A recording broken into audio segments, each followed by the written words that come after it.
ஜனவரி 18 வரும் உலக மத தினம். எல்லா மதத்தினர்கள் பக்குவமாக நடக்கும் உலக மத தினம். உலக மத தினத்தில் கடைபிடிப்போம் நல்லிணக்கம்.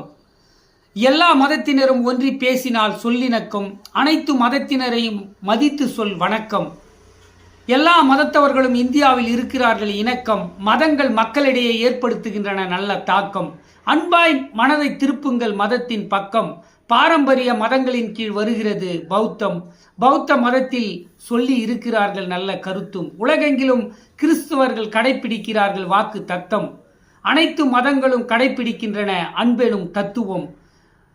வெவ்வேறு மதத்தவர்கள் போற்றுவது சகோதரத்துவம். இந்தியர்கள் பலர் பின்பற்றுகிறார்கள் இந்து மதம்.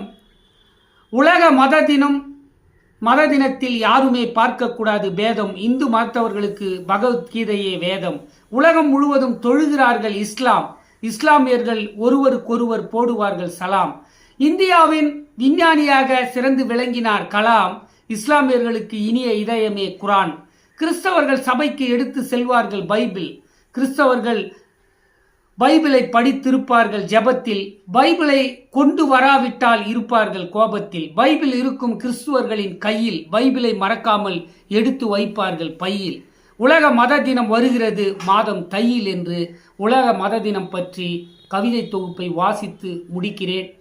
கவிஞர் ப. போத்ரா. ஜெய் பீம், ஜெய் ஹிந்த், வந்தே மாதரம். நன்றி, வணக்கம். தொடரும். அனைவருக்கும் உலக மத தின நல்வாழ்த்துக்கள்.